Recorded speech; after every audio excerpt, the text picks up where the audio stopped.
无耻男子占我车位，我直接买下了整个停车场，将他的车封死在里面。既然你们物业处理不了，那就别怪我了。我生气的挂断了电话后，打开交管软件，输入了对方车牌号，系统给车主发送了挪车短信。我并不觉得这能有什么用，但是咱们还是先礼后兵。没想到10多分钟后，车主真的出现了。我上下打量，这位戴着显眼大金链的家伙，你就是车主？对方竟然还敢嚣张的说：“就是我。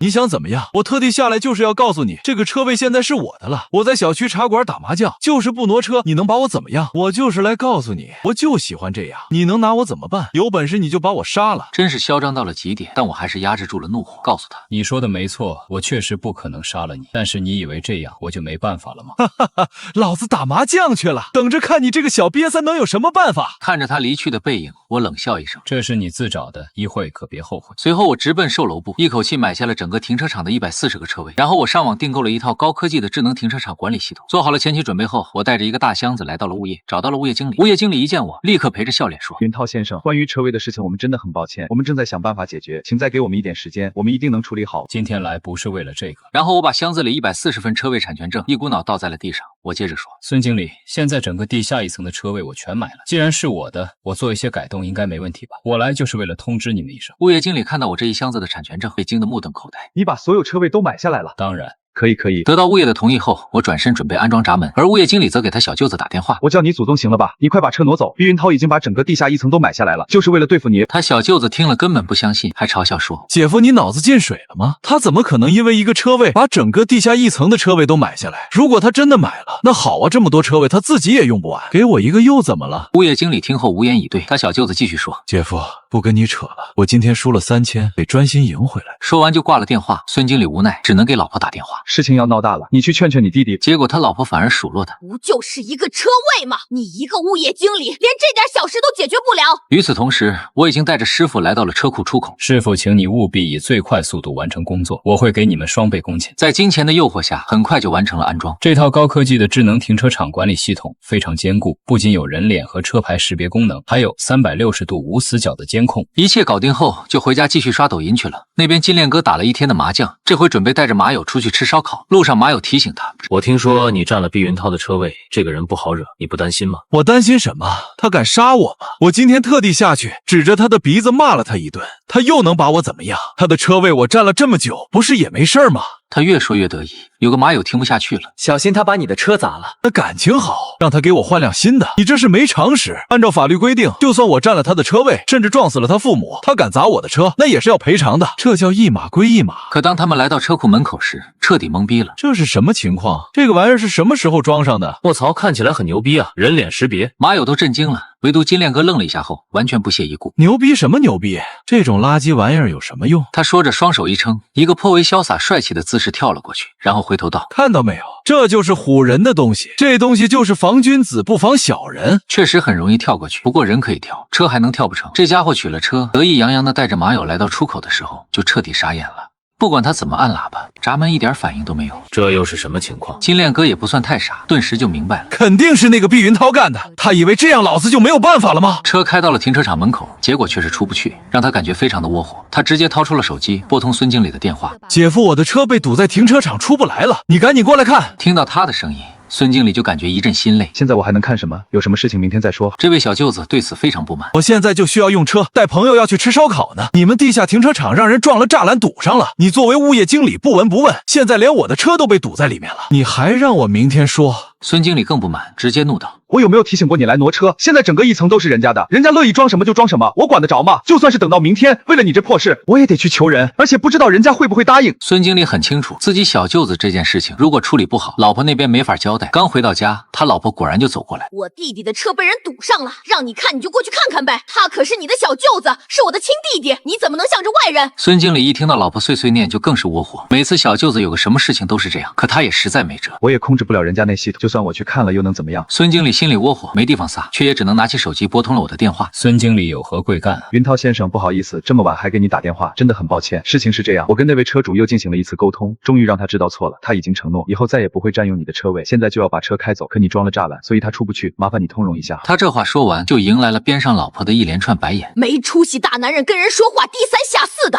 一点男子汉气概都没有。而我这边从手机里看到了停车场出口的监控，当然也明白了是怎么回事。孙经理车就不用挪了，我现在车位有的是，一个停车场，想怎么停就可以怎么停。至于那辆路虎，你就当我是做好事吧，我免费让他停。孙华很清楚，小舅子要是不达到目的，自己也无法安宁，于是只能委曲求全道：云涛先生，你大人大量，就当给我个面子行吗？那辆路虎占了你车位这么长时间，是他不对，我再次跟你道歉。实在不行的话，这段时间我给你停车费给双倍，你看如何？这一次孙经理是真的豁了出去，不仅拉下了脸面，还做好了大出血的准备。但他依旧觉得，只要能把这事情圆满解决，这一切都是值得的。我听了都有些意外，于是故意问道：孙经理，这位路虎车主是你家亲戚吧？怎么会呢？云涛先生说笑了，我这不是希望能把问题解决吗？他在这边陪着笑脸，想把事情快点解决，以免再生枝节。没想到他老婆在边上看着，却是越发觉得他窝囊，对他这副模样越发不满，在一旁大声嚷嚷道：那个开路虎的就是我们家亲戚，怎么了？不怕告诉你，我是孙华的老婆秦荣，那是我亲弟弟秦寿。你识相一点，就赶紧让我弟弟离开，给我弟弟道歉，要不然我老公可是物业经理，让你在这小区住不下去，你信不信？我顿时懵逼。刚刚我还想着，既然对方真的放低了姿态，道了歉还准备赔钱，那我就算了吧，给他个面子。结果转眼间这出戏就来了。接着我回复道：那好吧，我倒想看看你们能怎么让我在这小区住不下去。挂掉电话，秦荣还一本正经地教训孙华：看到没有，男人说话就应该硬气一些，别唯唯诺诺的让人看不起。你是物业经理，还用得着怕一个业主？孙华一脸生无可恋的表情，他深知我的手段。秦荣一脸不以为然：不管他是谁业主，就得听你物业的，对吧？他居然敢堵我们小秦的车，我倒要看看他胆敢堵到什么时候。如果他不听话，你就给他穿小鞋，断他的水，断他的电。能堵到什么时候我也不知道，但今天肯定是别想了，我也没辙了，你自己跟你的宝贝弟弟解释吧。而这边禽兽等了这么久，一点动静都没有，这本身就让他很火大，而且这让他觉得自己在朋友跟前丢了面子。已经有马友直接开始嘲笑：不是说你姐夫是物业经理，一个电话分分钟搞定的吗？怎么搞不定啊？这些调侃在禽兽听来异常的刺耳，这小暴脾气完全控制不住了。就在这时，姐姐秦荣打了电话过来：小秦，姐姐已经跟那个叫毕云涛的谈过了，今天你就先把车停着，等明天我们再找他算账。你放心，谁也别想欺负我们家人，到时候姐姐给你出气。姐姐都已经这么说了，现在真的是没办法了。禽兽只能尴尬的朝马友笑了笑：我们还是去打车吧。我看你这车想要开出去，怕是不容易。可惜了，你这车好几十万买的吧？这话让禽兽心里越发的窝火。第二天，他大清早的就去到了物业办公室找孙华：姐夫，我的车你到底怎么说？明天我老妈，你老丈母娘还让我带着她去江南一趟呢，现在我车都开不出来，你让我怎么办？我早让你挪车的时候你干什么去了？昨晚我跟人家说的好好的，你姐姐非得威胁人家，有本事你们姐弟俩去解决，来找我干什么？孙华语气不善，憋了一夜火的禽兽也彻底爆发：早知道你这么没用的话，老子也不愿意来找你。你把那个毕云涛的手机号码给我，老子亲自跟他说。随即他便拨通了我的电话：喂，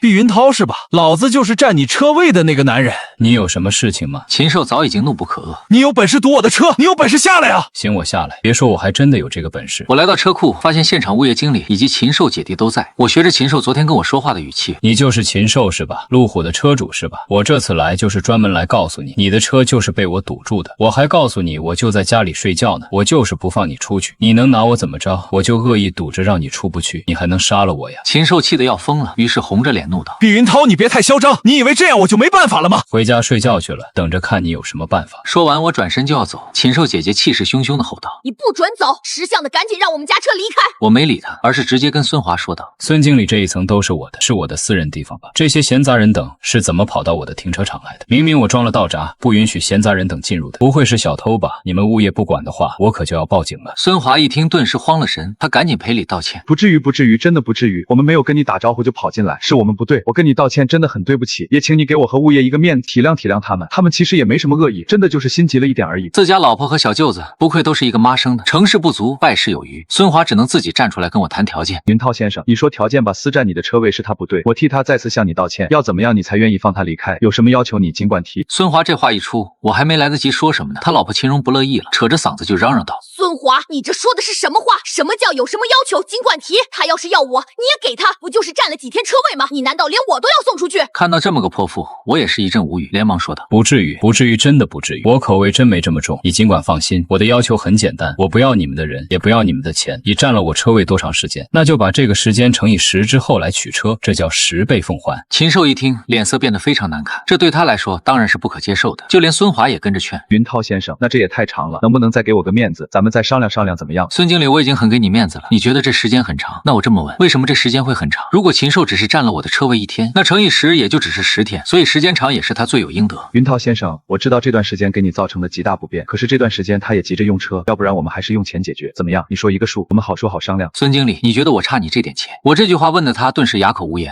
能够买下一整个车库的人，自然是不缺钱的。见他不说话，我接着说10倍时间之后，你们再来取车，这是你们唯一的选择。下达了最后通牒，我准备转身离开。禽兽见状，张牙舞爪的就冲了过来。你不要欺人太甚，你堵我的车算什么本事？有本事你杀了我！看到禽兽这个样子，秦荣也有样学样的，昂着头叫嚣道：你杀！你杀！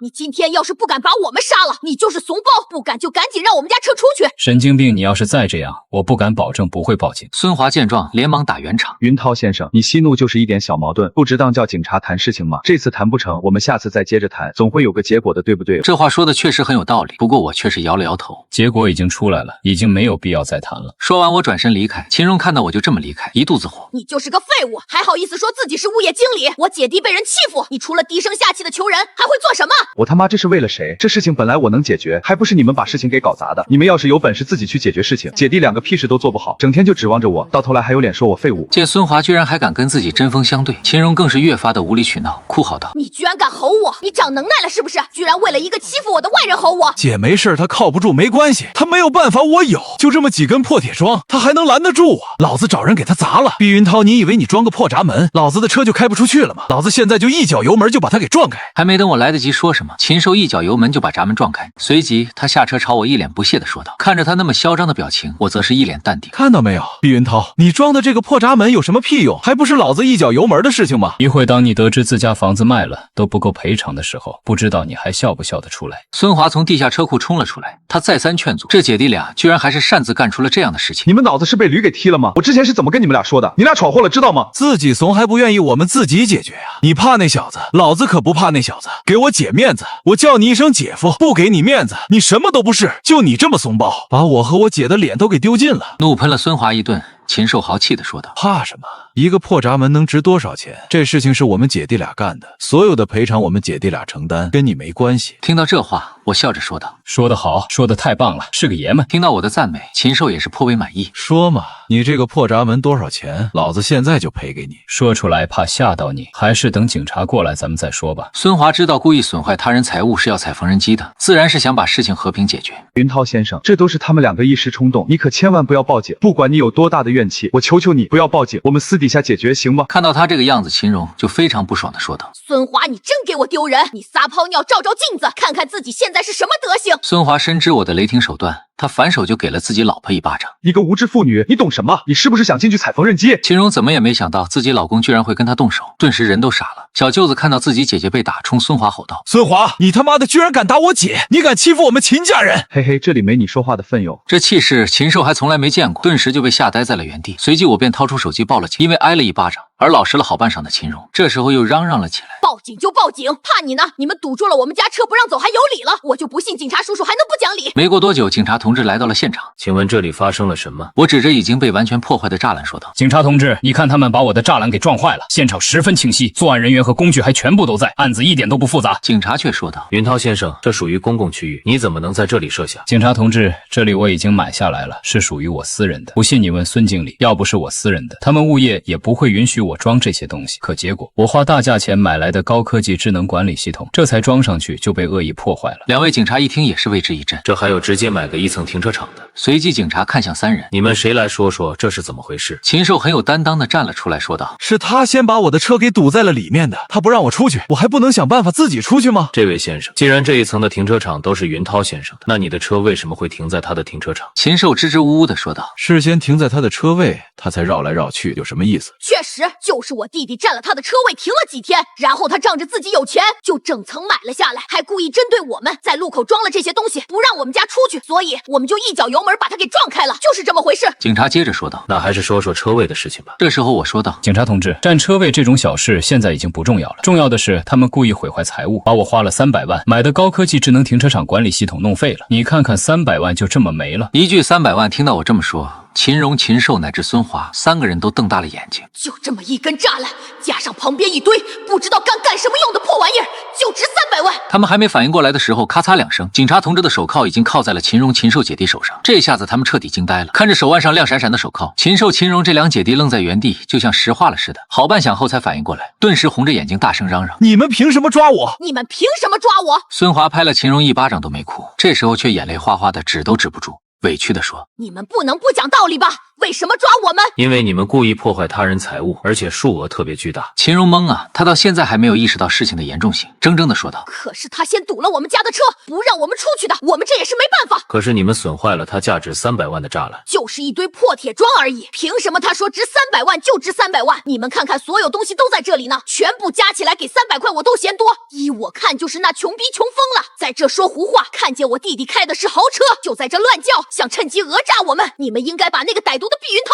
给抓进去踩缝纫机。”看着这么个不讲理的泼妇，我嘴角微微上扬。警察同志，这里有证据证明我的栅栏就值300万。我说着，将提前准备好的证明材料都给递了过去。警察接过发票，简单审核了一下，确认是明码标价的300万，没有任何问题。从他的表情可以看出，事实已经非常明确。秦寿和秦荣2兄妹心里也是一震，如果这些东西真的价值300万，那么即使卖掉他们家的房子和车子也不足以赔偿。尽管他开的是路虎，但也是以30万的价格购买的9手翻新泡水车。购买的高科技智能停车场管理系统硬件成本确实不高，但如果只有这些硬件，那有什么用呢？还怎么能称得上是高科技智能？它的价值在于这套高度智能化的系统。现在你们破坏了所有硬件，整套系统自然也就废了。我的这番解释也让秦荣和秦寿这对姐弟明白了自己的处境，想到可能面临的牢狱之灾，他们的眼神开始涣散，神情变得麻木。随后他们被警方带回了警局。孙华此时面露难色，虽然涉及的金额巨大，但那毕竟是他的小舅子和心爱的老婆，他不能不救。他花大价钱请了一位律师，将所有情况详细的告诉了他。律师告诉他，想要避免家人入狱，唯一的办法就是取得对方的原谅，否则3年以上7年以下的有期徒刑是不可避免的。尽管已经有了心理准备，但听到律师亲口说出这个消息，孙华的心还是颤抖了一下。如何才能取得对方的原谅？这需要他自己去想办法，怎么得罪人家就怎么去求人家。一般来说，既然造成了损失，那么积极赔偿是正确的做法。我既然收了钱，就会尽力帮助你。现在我们先去警察局看看。到了警局，律师见到了秦荣，他自我介绍说，我是你先生孙华委托的律师，专门负责处理你们这个案子。此时的秦荣头发凌乱，神情沮丧，看起来非常狼狈。他看到律师后带着哭腔说，我错了，我应该听我丈夫的话的。秦女士，你先冷静下来。警方已经确认，被你们破坏的那套停车场管理系统价值300万。不过秦寿是受姐姐指使，从而摆脱了主要责任，被释放了。律师又依法申请了取保候审，将秦荣保释了出来。一家3口再次团聚。律师告诉他们，我会尽量为你们争取时间，记住，一定要在案件移交之前拿到谅解书，否则等上了法庭，那就一切都完了。孙华叹口气说，这个事情我会处理，你们都听我的。他指着小舅子说，尤其是你，不准出现在避孕套面前，成事不足败事有余。而我这边正在刷抖音，突然接到孙华的电话。孙经理有什么事？云涛先生，我想请你吃个饭，地点你随便挑，有什么要求尽管提，请务必赏脸。孙经理，我想我们并没有熟到可以打私人电话的程度，更没有到可以一起吃饭的地步。如果你没有证实的话，我就挂了。你再打这种电话，我会告你骚扰业主。孙华连忙说，云涛先生，等等，我有证实，我想跟你谈谈赔偿的事情。我们愿意赔偿你所有的损失，300万这不是小数目，但损失已经造成，无论如何必须赔偿。幸亏这些年赚了一些钱，家里还有一些积蓄，虽然掏空家底，但这笔钱还是能拿得出来。听说是要赔偿我语气完全没有变。赔偿啊，那就直接打300万到我卡里吧，这个饭就没必要吃了吧。孙华见我态度坚决，也只能硬着头皮说，云涛先生真的很对不起，你看我们也没有推卸责任，愿意给你赔偿，那你是不是给我老婆写个谅解协议？我继续敷衍的回答道，原来是这个事情啊，你放心，不就是一份谅解协议吗？我肯定会给你写的，不过我现在手上有点事情，实在是忙不过来，要不然你先等等。说完我就挂了电话。秦寿听到我的语气又忍不住发火，他骂道，毕云涛给脸不要脸，老子现在就过去给他打一顿。毕云涛别给脸不要脸，我姐夫已经答应赔偿你300万，你还是这副态度，你是什么意思啊？识相点就赶紧给我们写谅解协议书，承诺你不再追究我们的责任，不然就你这小身板，信不信老子打你满地找牙？本来我看他们一家态度好像还不错，准备看情况给他们写谅解协议书的，谁知这二货上门找事儿，于是我便说道，写不写谅解书取决于你们道歉和赔偿的态度，就算你们赔偿了我价值300万的闸门，我也有权利不给你们写谅解书。现在我看就你这态度，还想拿谅解书做梦去吧。秦寿一听我不愿意写谅解书，顿时火冒三丈。毕云涛，这都是你自找的。谁知他上来就给我暴打一顿，我2颗门牙都被打掉了。而这时刚好孙华和秦荣带着300万支票过来给我赔礼道歉。当他看到这一幕的时候，彻底傻眼了，自己在一边想着如何赔礼道歉，结果自家小舅子干出这样的蠢事来，他冲自家小舅子吼道：“禽兽，你在干什么？你想害死我跟你姐吗？”禽兽本来就不爽，听到孙华还在吼自己，更加不爽了。老子还不是想让他快点写谅解书，就你这废物，这点事儿都做不好，真不知道我姐当初是瞎到什么程度，才看上你这个窝囊废。说完，他便转身离开。孙华见自家小舅子这么嚣张，知道肯定是要大难临头了，急忙说道：“云涛先生，我们真的错了，禽兽这次是他不对，我替他向您道歉，希望您大人有大量，高抬贵手，放他一马。我会找全国最权威的专家帮你修复你的牙齿，另外再多赔偿你200万。您看这事可以私了吗？”此时我放下手机，强压着怒火说道：“孙经理，你是不是觉得我很差钱？你是不是觉得只要有钱就什么事情都可以摆平？这件事情我跟他没完。另外，我也劝你不要再来做无用功了，否则我不敢保证不会把你也送进去踩缝纫机。”一听到自己要进去踩缝纫机，秦荣顿时慌了，他直接说道：“云涛先生，这一切都是我的错，求求你！”警察同志敲门后，禽兽不耐烦地打开了房门，看到是警察同志后，禽兽姐弟俩也是心中一惊。你好，我们接到云涛先生的报案，涉嫌入室殴打他人罪，请跟我回所里配合调查。一踏进派出所的大门，禽兽还在那儿不依不饶地诋毁我。警察同志，您听我解释，是毕云涛那家伙，他先是把我的车堵在地下车库，不让我出去，接着还想敲诈我300万。我们这些老实巴交的人，遇到这种无赖也只能自认倒霉。可毕云涛那家伙越来越嚣张，自己出门不小心摔掉了牙，竟然反过来敲诈我200万。警察同志，您得为我们这些小老百姓撑腰啊！禽兽的姐姐秦荣也在一旁帮腔：“就是，那小子居然还敢要求我给他生个大胖小子，才肯放过我们。我长得花容月貌，追老娘的男人都从这儿排到了巴黎，他那副鬼样子还想打我的主意，真是痴心妄想。”看着这对奇葩姐弟，我也算是大开眼界。接着我掏出了门口的监控视频，说道：“警察同志，我这里有监控视频，请您过目。”我把录像递过去，禽兽看到我准备了证据，心里也是一惊。警察看了录像后说：“监控显示是你打了云涛先生，还打掉了他的2颗门牙，这已经构成了轻伤。如果不得到对方的原谅，你可能要面临3年以上的监禁。你们自己考虑清楚。”听到可能要坐牢3年，禽兽姐弟彻底慌了。他们家要是2人都进去了，那可就全完了。禽兽意识到了问题的严重性，突然腿一软跪了下来：“云涛先生，我错了，我不该动手，求您大人有大量，放过我们吧，我真的不想坐牢。”秦荣也急忙说：“都是我的错，求您原谅我弟弟，他还年轻不懂事，求您高抬贵手，我们以后一定好好报答你。”此时的我嘴角微微上扬，现在知道求饶了吧？刚才那股子威风劲呢，我还是喜欢你们。刚才那副桀骜不驯的样子。最终秦荣和禽兽都被判了7年，孙华赔偿了我所有的损失500万。